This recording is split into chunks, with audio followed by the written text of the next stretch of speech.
जब निकलो धंधे पे तो भगवान को मिल के निकलो और बोलो प्रभु मैं धंधे। सभी आप लोगों से हाथ जोड़ के वंदना करता हूँ। हमारा जो चैनल है श्री सोनू महाराज, वो चैनल जरूर सब्सक्राइब करें और इन वीडियो को शेयर करते रहिए। अगर आपके पति का धंधा अच्छा नहीं चल रहा है तो गीता के 11वें अध्याय का 40वां श्लोक आप 108 बार पाठ करो। गीता के 11वें अध्याय का 40वां श्लोक आपके पति का धंधा बढ़ा देगा। किसी को डर लगता है, चमकते हैं बच्चे, चमक जाते रात को या सपने में डरते हैं या फिर आप भी डरते हो, तो गीता के 11वें अध्याय का 36वां श्लोक कागज लीजिए, पेन लीजिए, लाल पेन, और उसको लिख दीजिए, ताबीज बना दीजिए और अपने गले में डाल लीजिए, या गले में नहीं डालो तो घर में मेन गेट पे बांध दो। आप कल्पना नहीं कर सकोगे। परंतु शास्त्र से आप बहुत दूर चले गए, और जितने हम लोग शास्त्र से दूर गए हैं उतनी ही आपको परेशानियां आई है, क्योंकि शास्त्र हमको जीना सिखाता है। अब आप सबको बोलूंगा पूरी आरती गा के बताओ तो आप आरती नहीं कर पाओगे, गा पाओगे पूरी आरती? सबको नहीं आती। अंधारी मारी करनी रहे तो बड़ा बड़ा डीलर बैठा, समझ में आ रही कि नहीं? तेरी मेरी तो बड़े बड़े डेपो खोल के बैठे और आरती आती नहीं है। सुबह सुबह कम से कम 5 मिनट भगवान को दे दो, और जब निकलो धंधे पे तो भगवान को मिल के निकलो और बोलो प्रभु मैं धंधे पे जा रहा हूँ, यात्रा पे जा रहा हूँ, आप मेरे साथ में चलना। और जब वापस आओ तो भगवान से वापस राम राम करो कि भगवान मैं राजी खुशी लौट गया हूँ, आपकी कृपा से मैं वापस आ गया हूँ।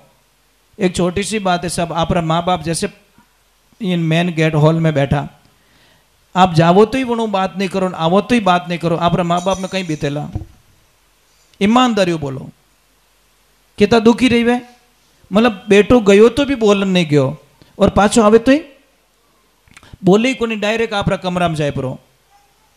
माँ बाप राजी रही कि दुखी रही? बस उन्हीं प्रकार भगवान भी दुखी रहे अपना घर में कि मने लाइन बैठाई दियो, बेटो रामा सामा ही नहीं करे।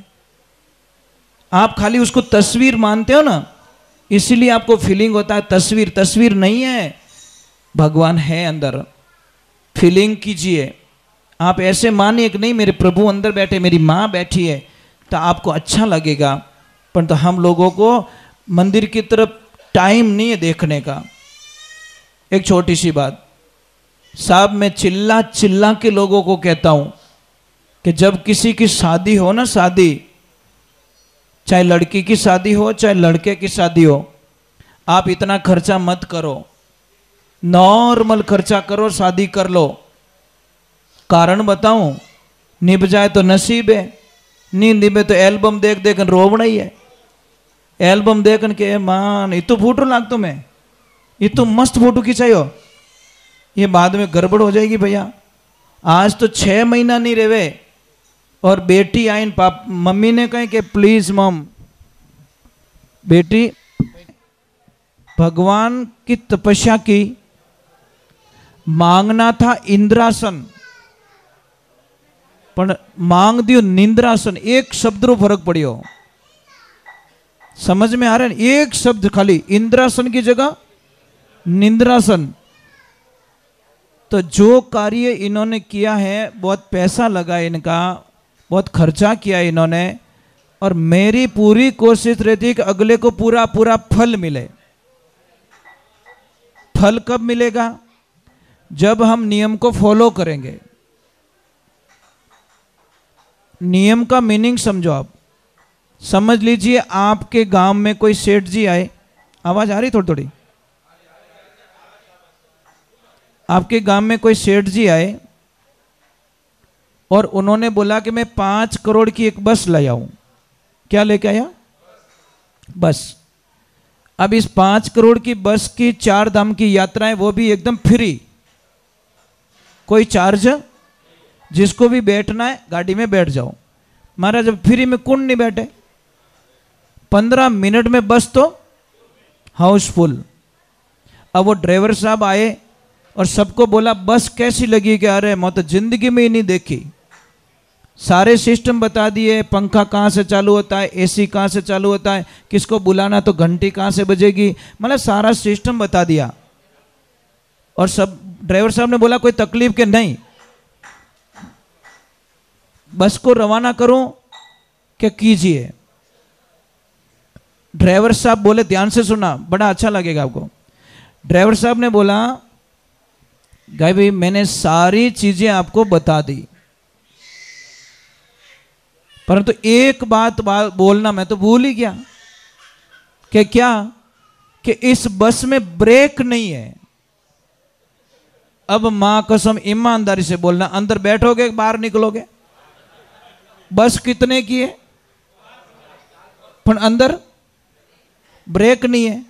बस बिना ब्रेक की गाड़ी में कोई बैठना नहीं चाहता, और बिना नियमों की सत्संग में बैठना भी एक बिना ब्रेक की गाड़ी होती है। मुझे 40 वर्ष हो गए सत्संग करते हुए, आज दिन तक मैंने सत्संग में पानी नहीं पिया।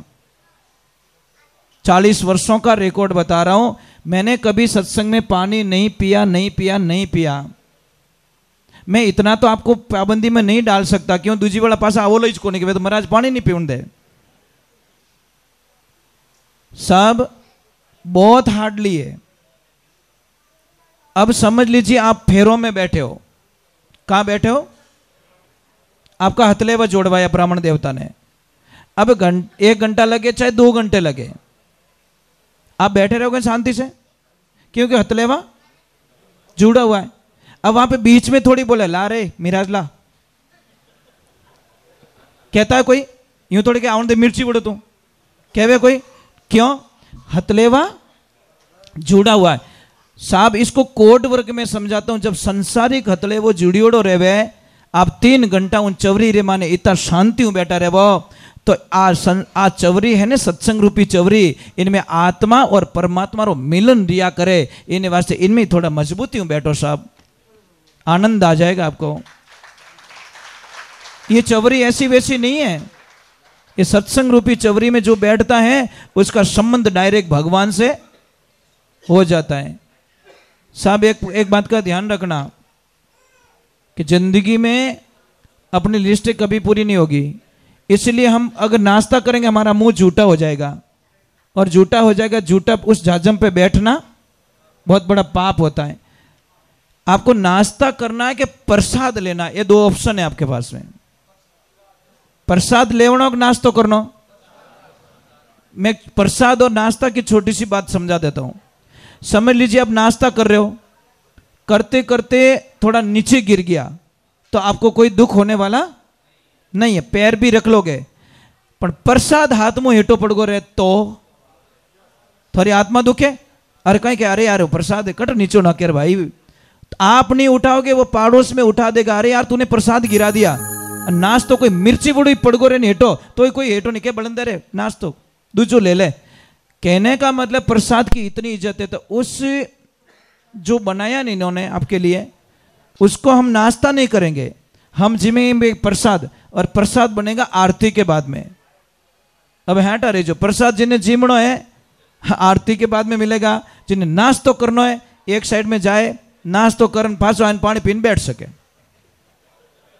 दोनों ऑप्शन है आपके पास में। जो हड़े आवे जो, मैं ज़्यादा नहीं बैठा हूँ, अभी थोड़ी देर 15 मिनट और बैठा हूँ आपको, फिर आरती कर दूंगा, फिर छुट्टी दे दूंगा आपको। मैं कोई एक साधना करनी है मुझे, मैं सत्संग करने के लिए नहीं आता, मेरा काम कुछ अलग होता है। मैं इस बिल्डिंग के ऐसा एक रक्षा कवच बना के चला जाऊंगा कि इनकी 7 पीढ़ी में कोई प्रॉब्लम नहीं आएगी। यही मेरा काम होता है। मुझे कोई बुलाते तो मेरा काम पूरा होता है। मैं वो नहीं पे कि वो आया वो किया नहीं। हमारे आश्रम पे गाय माता का दूध बेचा नहीं जाता, नो सेलिंग। घी बेचते नहीं है, नहीं बेचते नहीं है। जिनको भी चाहिए आप ऐसे ही ले जाओ, कोई चार्जेस नहीं है। साहब बेचने पर धंधा चालू हो जाता है, और हमारा सिस्टम बहुत अलग है। कोई भी दूध चाहिए तो फ्री में ले जाओ, घी चाहिए तो फ्री में ले जाओ, कोई चार्ज नहीं है। आपकी मर्जी हो तो पैसा दो, नहीं तो राम राम, पर बेचेंगे नहीं, नो सेलिंग। तो बहुत हार्डली काम है। कितो भी मातो दुख तो रहने देवियों, कितो भी मातो दुखे, आप नाक में 2 बूंद गाय के घी डाल दो। अन कोई वे नहीं खराटा मास्टर के धारीज को नहीं आकी रात, कुछ नहीं करना, देसी गाय का घी डाल दो 2 बूंद, वो खराटा लेना बंद कर देगा। कुछ नहीं करना, कोई कोई तो तीजा घर ने उठाण दे, इतो मोटो खराटो ले खड़ एकदम जाने काली घाटी में गाड़ी चढ़ी, ऐसा टेम्पो खराब रह गयो एड़े एड़े आवाज निकाले तो उचित नहीं है। गाय का घी, 3 चीज वात की पित्त और कफ, बताने के लिए मेरे पास बहुत कुछ है, पर वो बंद करवाने के कारण एक सारा प्लानिंग चेंज हो गया। बताने के लिए इतनी सारी चीजें कि आपको कोई भी प्रॉब्लम्स हो हम सॉल्व कर देते, ये गारंटी। अगर किसको डॉक्टर साहब मना कर देते भाई इन्हें टाबर नहीं रहवे, बच्चा रेविज को नहीं, आप कुछ मत करो, वहां से एक बार प्रसाद ले लो, आपके 1 रुपया का भी खर्चा नहीं होगा और उनको बच्चे हो जाएंगे।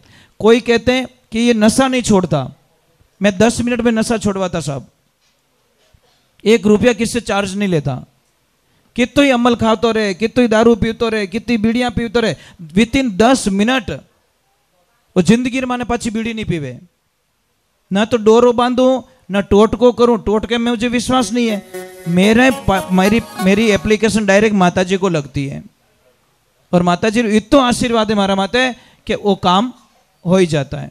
पर एक ही बोलता हूँ भाई, विश्वास रहे तो मार्गन आई जो, नहीं तो आश्रम घणो ऊंचो 400 फूट हाइट मत है, मगरा मत चढ़ जो मती भाई, आई जो मती, क्योंकि धक्को पड़ जावेला फालतू।